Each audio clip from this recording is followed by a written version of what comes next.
Hey guys, this is Rainwolf from Convention Video, and we're back with SAO War of the Underworld. Hey guys, Kirido Silverheart here. Hi, Asuna Silverheart. And this is Lyria. To start off this episode, it's pretty much with Dr. Rinko. She's talking with this pretty much we're in a press conference type scene. Then she introduces Alice and she walks out, and the way she bows is as if she was still in the underworld. Then we go, it shows the gang. They're all at Agnil's bar or gathering spot, whichever you want to call it. It's a bar. We all know it's a bar.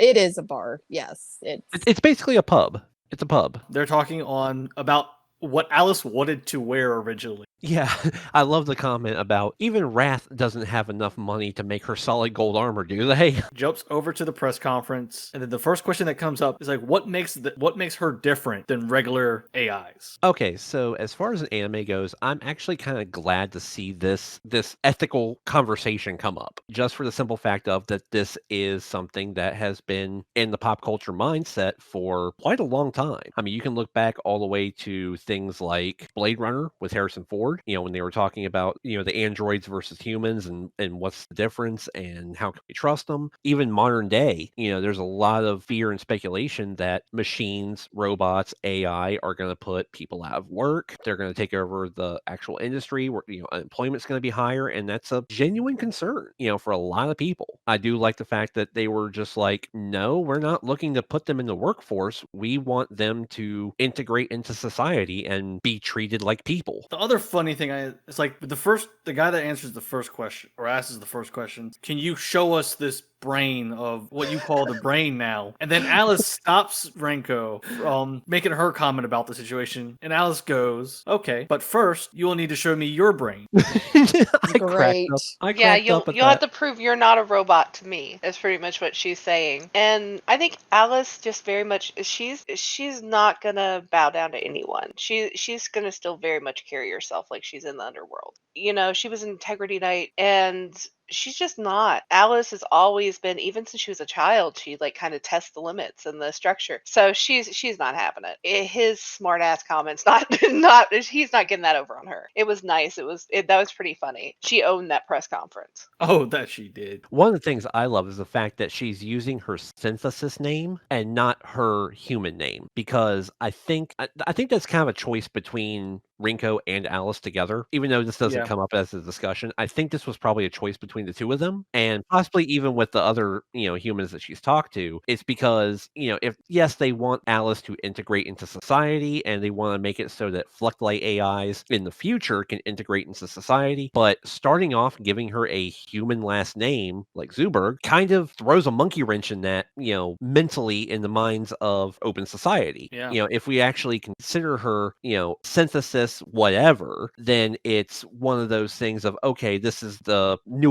model that actually made it through the testing and the phases of the program development. And then she goes into the conversation about Kirito, about the real worlders, not really saying his name, obviously, in this. We all know who it is. Yeah, telling her, I'm just lost a lot of words for this one, and it's really hard to try to really cover this one. This is another one that's been really kind of tricky to really break down, in my opinion. Well, so one of the things that we've kind of skirted over is I went back and I double checked some date between some older episodes and now. So this episode starts in August, I think it was. It was August 7th. Yeah, August 7th. And the events of... it was August 3rd, I think. The other events, it was July 7th that you're thinking. Okay. Yeah, okay, so it was like August 1st or 2nd, something like that. But then the actual events of those final battles, with Asuna, Klein, Liz, Kirito waking up, Poe, and Gabriel, everything. All of that shit happened the beginning of July. So what we've skirted over here, because it was just in a passing little post of date reference, is that this is a month later. And so really we don't know like if she... Yeah, exactly. We don't know if she's just talking about the interactions that she's had with Rinko and Haiga and Asuna and Liz, or if she's actually talking about other interactions that she's had with other people that as she has slowly been trying to get introduced to small pockets of society. We don't have a lot of backstory and a little back history there. Yeah, because she does say that people have taken her places and she's seen things, which we may get to see that later. We don't know who else she's interacted with. Obviously, when she says there's a human that she loved, we all know that one. Number 47 for the harem, please. Mm-hmm.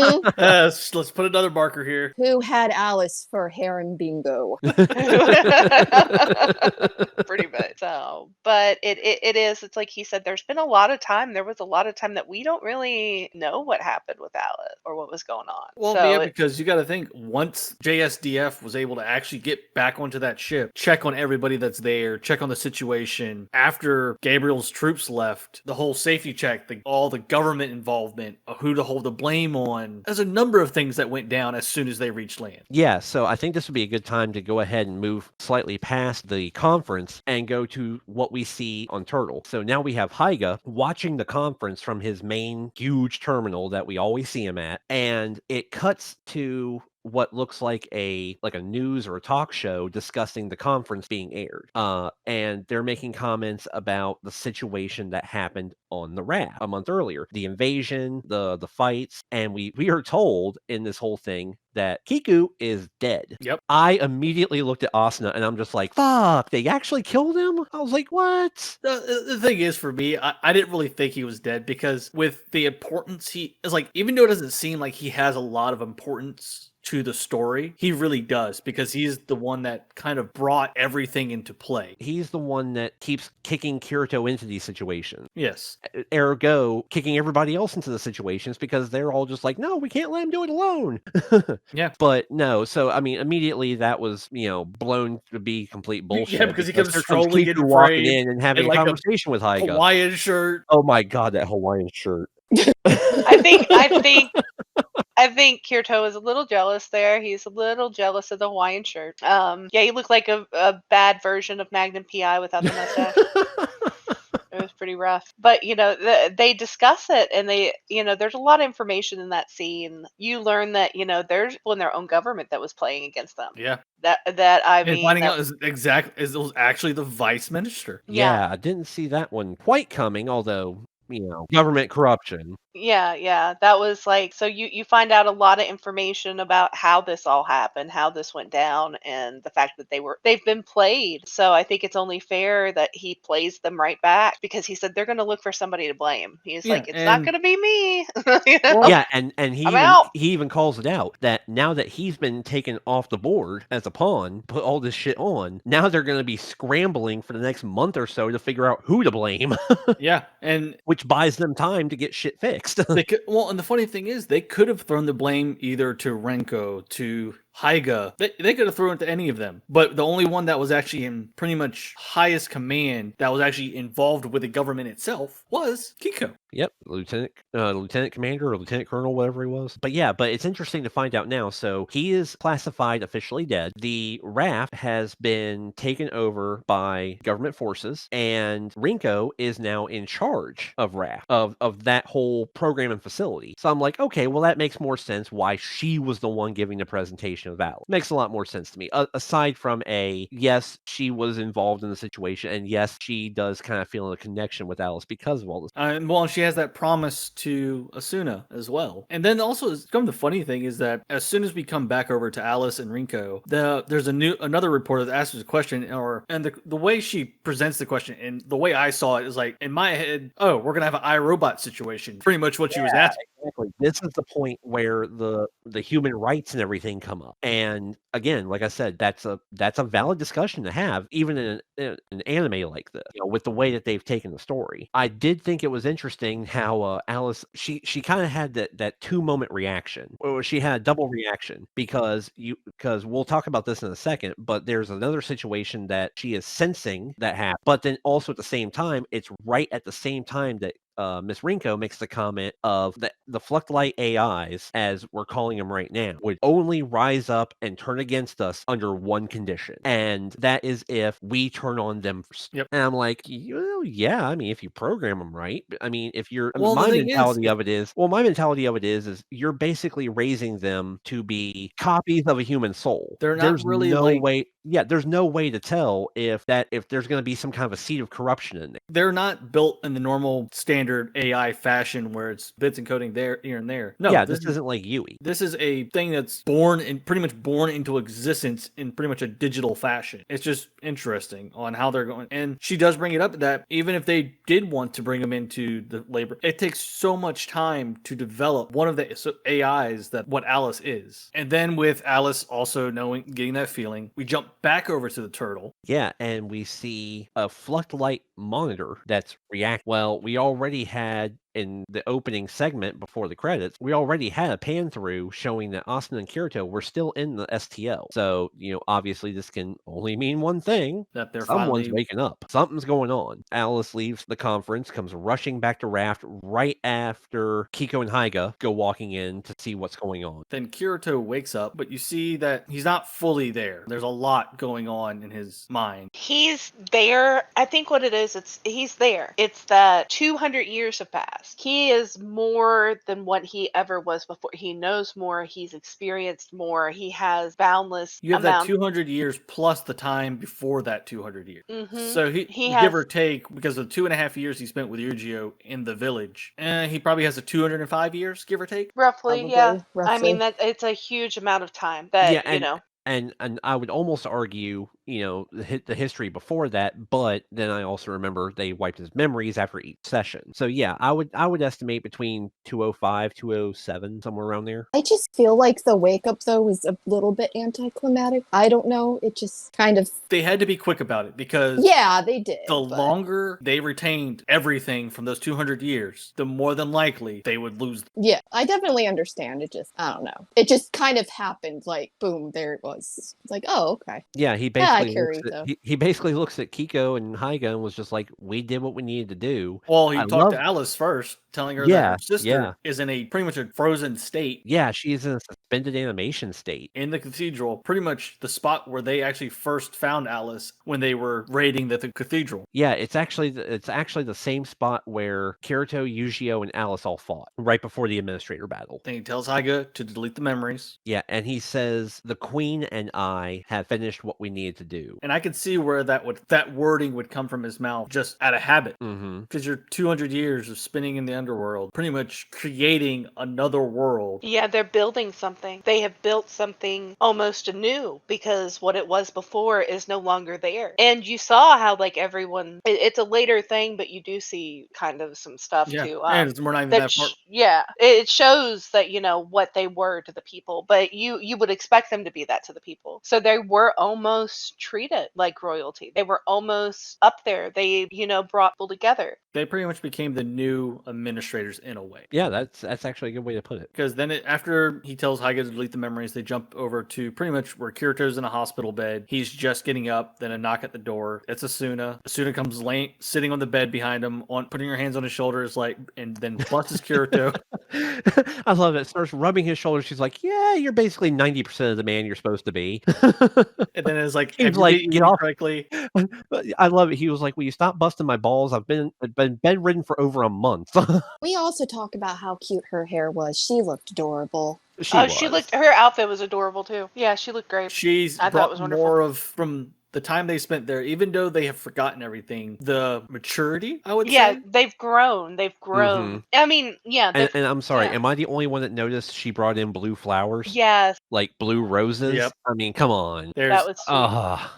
the discharge, and then he's celebrating in ALO and in real life that he's going to be discharged in 3 days. Uh-huh. Then you start seeing the memories from the underworld of the things that they did, even though they were technically erased, but you can't really fully remove them. Yeah, I mean, that's There's things that are always 200 stick. years of soul imprinted memory. You're not going to erase every bit of that. There's just no way. We saw the flashbacks of after they had left the altar and they got back to everybody. Then it jumps over to them in the crowd. Then you have them, Kirito and Asuna, meeting with the Pugless, pretty much the Pugless leader in the Dark Territory, pretty much the border between the two, making a treaty. It looks like he got hit.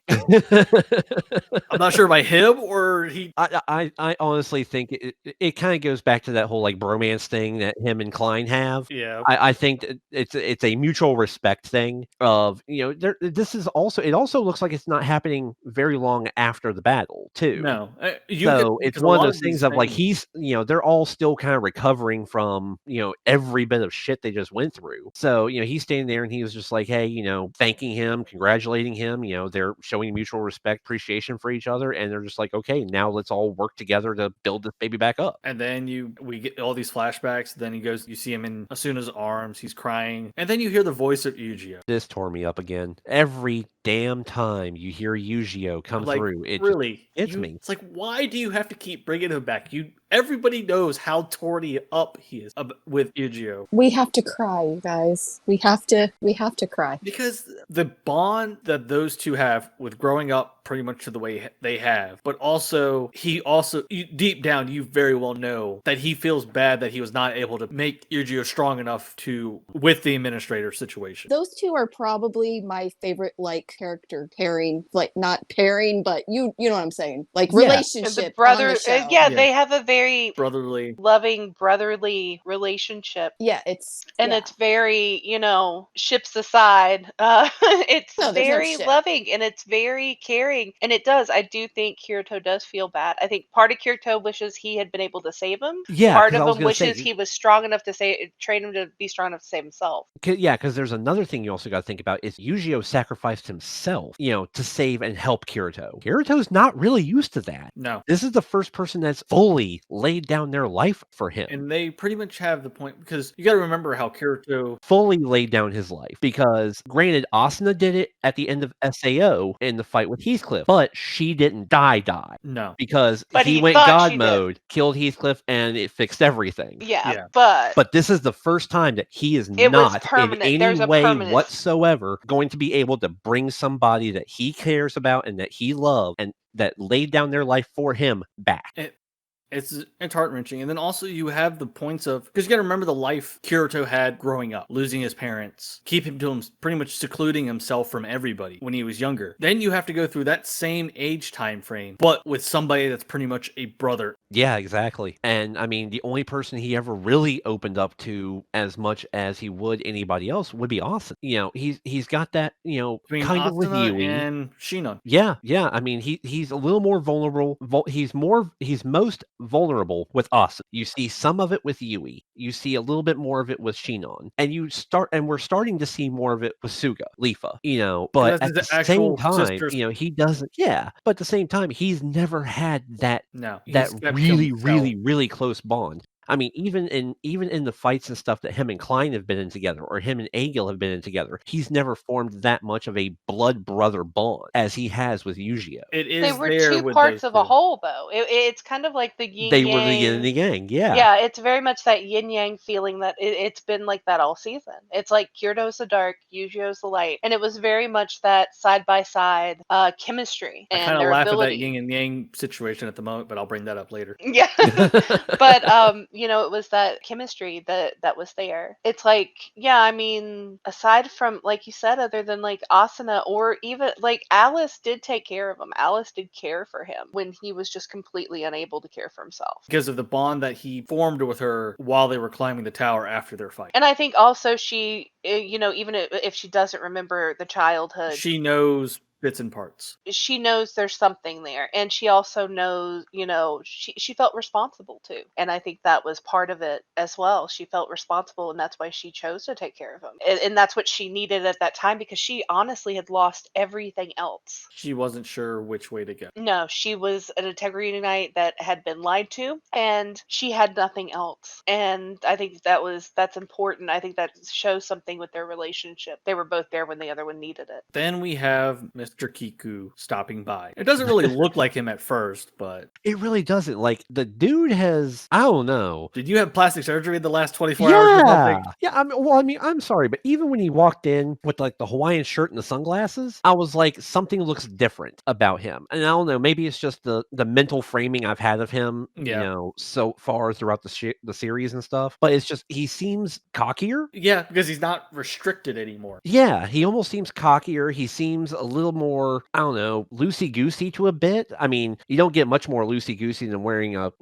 what he had the entire time we were on the raft. He But, was shot, he almost died, and he came out a badass. And they Yeah. protected everything they needed to protect. They did everything he felt like they needed to do, and everything worked out for the better. So he probably is slightly more arrogant and like, yeah, we got it. I'm good. Don't worry about it. But at the same time, as we find out in the discussion that he has with Kirito and Asuna, there's still a lot left for them to do. Yeah, and the dangers that are to come if things. Well, they don't really go into that detail, but it's kind of hinted that what's to come if things don't go this way, or this way. Well, I mean, he even spells it out to a degree. He was just like, we did the whole conference because we want Flecklights to integrate in society. We want people to look at them as humans too. But we want them to do that so that we can keep control of the program, because if everything goes to shit like we're expecting it to, then the raft is getting completely shut down. And the Underworld was gone. All the the Underworld will be gone. It'll be reinitialized back to beta, basically. All the major conglomerates that do VR and AI and military purposing and everything like that will get a hold of all the programs and hardwares. They'll get a hold of the Flecklight system. And that's not a good thing either. And Yeah. that's another reason why he brought the fake death, because it prevents, and also pretty much bringing it to the public, it prevents a more than less likely a joint operation to happen with foreign countries. Yeah, he calls it out. He was like, America tried to get their hands on this stuff. And he's like, and apparently there were some shady deals going on, outside of just coming in and taking it. He's like, now we have almost eliminated the possibility of Japanese government and the American government saying, hey, let's shake hands and make a partnership and work on this together. And then with bringing it in the hopes of opening it more to the public appearance to be more acceptive, then building connection. He even brings up the seed in this conversation to bring building a connection with the seed. Yeah, so now we kind of start to see all the little strands of the web start to come together. Kayaba made this fantasy VR MMO world. And then after that whole shitstorm happened, Kirito gets the seed next, which is a basically open source, copyright free, take it and do with it that's as what you will, that's what he did baseline with coding. He pretty And much used that to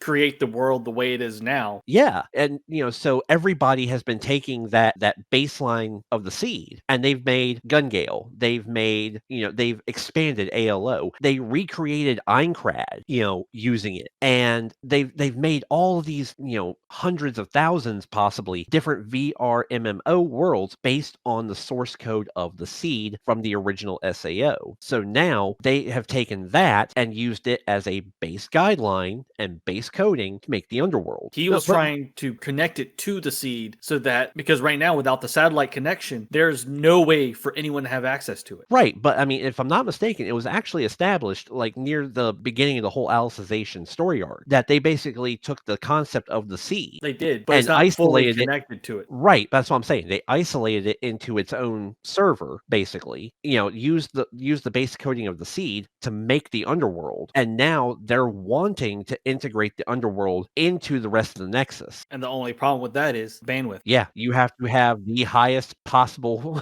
connection. And the only thing they had was that satellite, which the government has taken offline, and now they're threatening to rip the power completely. And then after their whole conversation, Kirito ends up bowing to Mr. Kiku and saving the Underworld. He's like, I'm way ahead of you. Yeah, he flat out says, this is something I would be willing to put my life on the line for. He's like, you're not the only one. So that makes me wonder, is that a little bit of foreshadowing for later?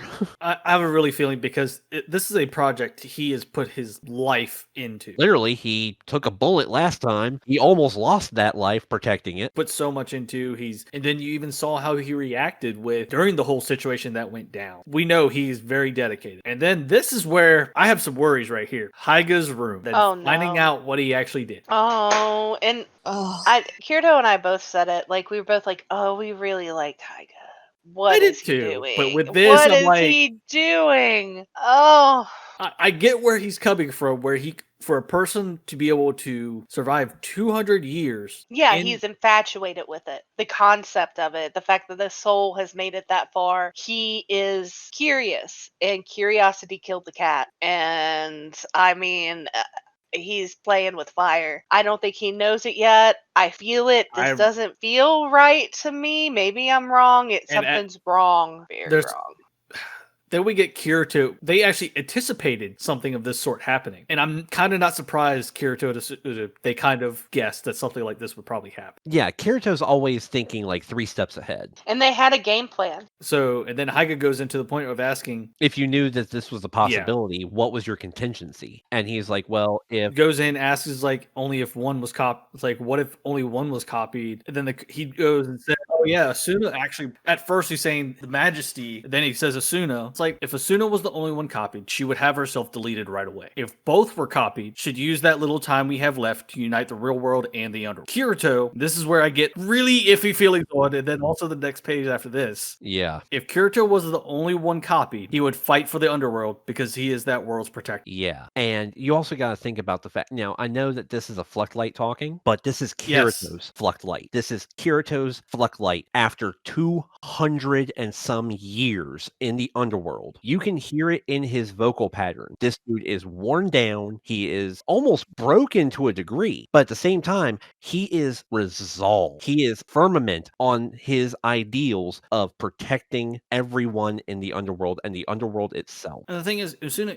even she has that as well, because she is that pretty much that partner. But also you can tell that with 200 years putting that much effort into creating this new world, and then now the possibility of it being destroyed. All it takes is a flip of a switch, and it's gone. It's been, and this is the way it's been through the whole time. It's just like at the beginning in the first, SAO, the original, Asuna decided to go the path they took. Kirito was the lone swordsman. Asuna went and found the group of people. Asuna has faith in people. She has faith in the world outside. And I think that's why she had said if they both had made it, that, they would spend that time uniting the two worlds. She still believes in it. But there's a part of Kirito that I think doesn't have as much faith in people as Asuna does. No. Yeah, and he doesn't. Always been that way. And you can hear it. And the thing is, with the Kirito's tone, in the way he says all this, I fully agree. It's like, I don't to have, with something like this, and definitely the way the world is at the moment, because you got to think in their world right now, the difference between digital and real life, they hate on gamers and everything of that sort, or like they're nobodies. Yeah, and now they've introduced Alice into society, and now there's the growing fear of the AI takeover. And then he also brings up, and then there's the whole conversation between Kirito and Haiga about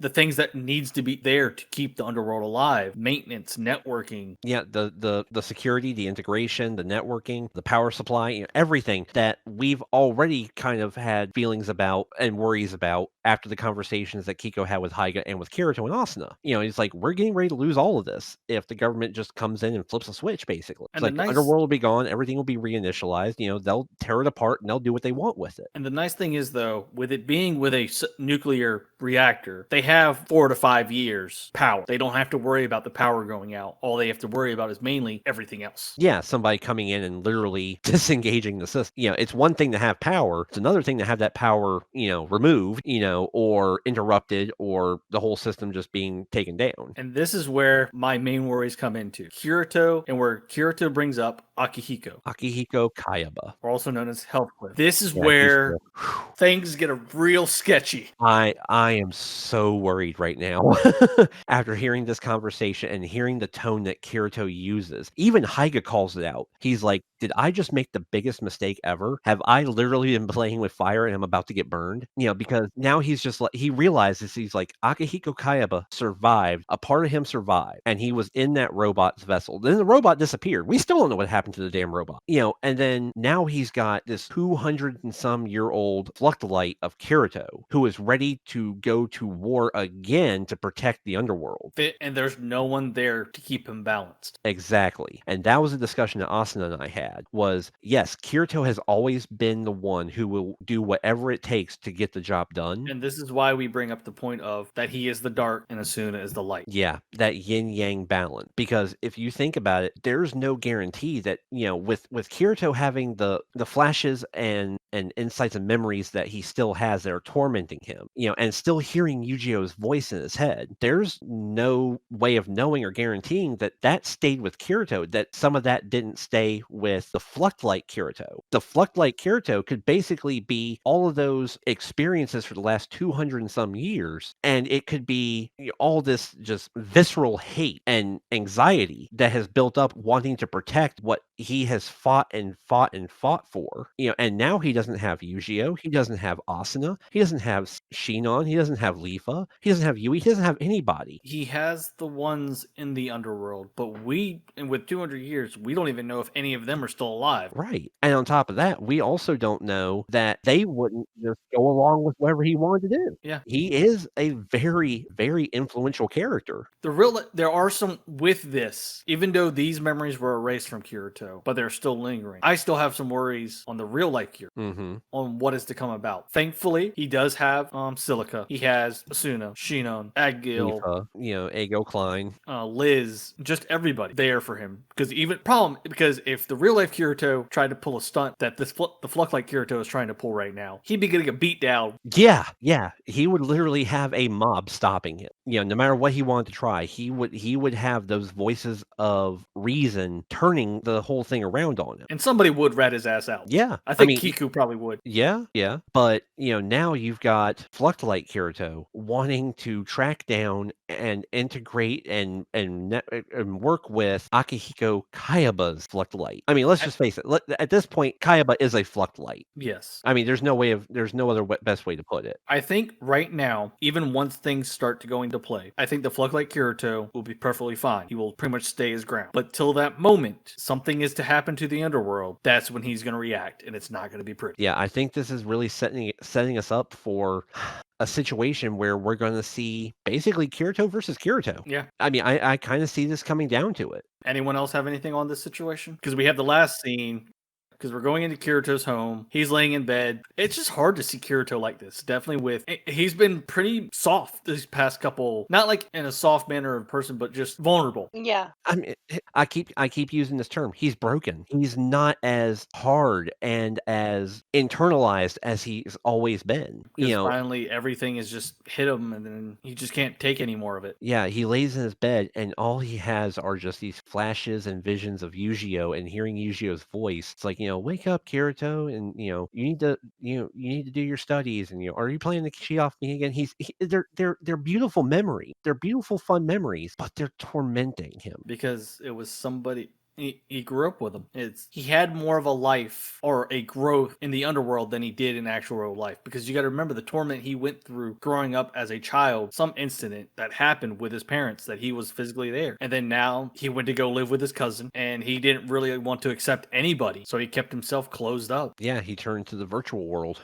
And then you have Silica walking into the room. Patting Kirito on the back, and then his head, or moving his hair to the side, and pretty much she wants him to talk out. Yeah, tell the story. And this is fully what he really needed, in my opinion. Because a lot of times you can't really truly get over something until you find somebody that you can sit and talk it out. And with her being pretty much his sister, and with him being the brother, pretty much his brother, I think this was a very good way to flush it out. Yeah. I think this is because she has always been the there level for of reconciliation that he needs. I mean, I know there's lots of us that have had some kind of a traumatic event or depression or anxiety or something. A lot of times it really helps to talk it out. A lot of times it really does. And he's bottled up so much shit for years. And then you gotta think about it. The entire time all this has happened, he's been fucking unconscious. Yeah, he's been in the STL for months. So it's not like he had anybody to discuss it with, because even then when he had these experiences, he was unconscious in the real world, and he was having these experiences that are now tormenting him. And then when Yu-Gi-Oh dies, he can't even discuss it and get it out of his system to anyone that he's connected to in the underworld, or Asuna when she shows up, because guess what? He's unconscious in the real world and in a catatonic state in the underworld. He's internalizing everything. And they immediately, when he does come back, he immediately is thrown into battle. He immediately has to be strong. The thing is, he could have talked with Asuna on this, but I don't think she would have been the proper person. Because you get with Lifa, she grew up with him. This situation is more of a sibling. It's a family matter. So it's a sibling type. And he knows and the thing is, in Kirito, I think, and if I remember correctly, he actually knows all the things that she did for him while they were growing up to make up for his enclosure away from everybody. Yeah, she tried. It's almost the. This is going to be a hilarious reference in my opinion, but it's almost a Frozen scenario. Where Kirito's locked himself and isolated himself, and he has this, little sister that just keeps, wanting to engage with him and wanting to bring him out and pull him out and, get him back into being happy and having a life and stuff. And he just keeps locking himself away. And now he's finally opening up. As he's telling the story, we got the credits slightly going. Then it transitions over to Alice. She's staring out. She's at this banquet of some sort. She's staring out the window out into the city, then making the comment of withering. Yeah. And I don't know if that's just... if it's an emotional thing or if there's something wrong with her reflection. Yeah. Her Yeah. reflect- Like if her Reflect can't sustain itself in the real world inside that autonomous shell, or if it's something that it needs Emotional. to be back in the underworld. We don't know if this is a physical or an emotional problem, or it could be both. Emotional and mental problems do take physical tolls, and there's no way of knowing if that's going to be the same for a Reflect inside an artificial shell. And then it goes over to Kirito's in bed. He's out cold because you have Rinko. His phone is right next to him on his bed. It's vibrating like no fucking tomorrow. Yeah. And Rinko... I'm sorry. Like I've got a decent phone, and on a mattress, I barely hear it vibrate. So unless this is the hardest bed in the world, this thing is going brr, brr, brr, right in his ear, and it's just crazy on how much it's going off, and he's just nothing. So it makes you wonder, what's so important that she's calling him so early in the morning. Yeah, I mean, maybe it is something with Alice. Maybe she is breaking down and wearing down. Something with Alice or something with the underworld. And it's like, because maybe. you gotta think she's the head of Wrath now. I mean, it could be something as nice as a courtesy call to check up and see how he's doing. It could because be, it's the hey, first the day, shit's hit the fan and we need your help. Day out of the hospital. Yeah, it could be a courtesy call. It could be a, hey, shit's hit the fan. We only can wait to see, and there's only one more episode. There's just so much that needs to happen. Yeah, there's so much. There's a lot. They threw so much at us at in this episode. It's like, and now there's only one left, and how are they going to all tie it together? Part of me hopes for a movie. Mm-hmm. Part of me hopes for a movie. That movie better be 2 hours long at least. Yeah. I was thinking, how are they going to do this last episode in 28 minutes? That's what I was thinking. I was like, they're going to have special hour episode finale or something, because it's just not possible. I just don't think all the questions are going to be answered. But I mean, I guess we'll see. We're going to cover, obviously we got this episode covered, then we're going to cover next week's, and then we're going to do pretty much an after season episode. Yeah, kind of a post series. So we can talk about everything, go through all our questions that we have that were answered properly. Yeah. And then the ones that weren't answered and the ones that were answered. Yeah, and for anybody listening to the show, if you guys want to throw down in the comment section, throw questions or opinions and stuff, we'll read them. We'll discuss it in our post season episode. Post episode is gonna live stream that one, since it's gonna be more of a open, so we're pretty much covering everything. Anyone else have any last second things to say? No, I think I'm just ready. I'm ready and I'm not ready. Exactly. Does that make sense? It's I'm excited for this. I can't wait for this to happen, but I'm kind of sad to see it finally end. So I hope everyone has been enjoying. As always, as I said earlier, we are going to be live streaming not next week episode, but the following, pretty much a post show to run down everything, any questions that we may have that were not answered, or even if y'all want to join in. And the Twitch is Convention Video over on Twitch. I'll put a link down below. This is Rainwolf. This is Kirito Silverheart. This is Asuna Silverheart. And this is Lyria. I hope y'all enjoy. Leave a like, comment, maybe even subscribe, hit that bell button to stay up to date, and we'll see you next time. Bye.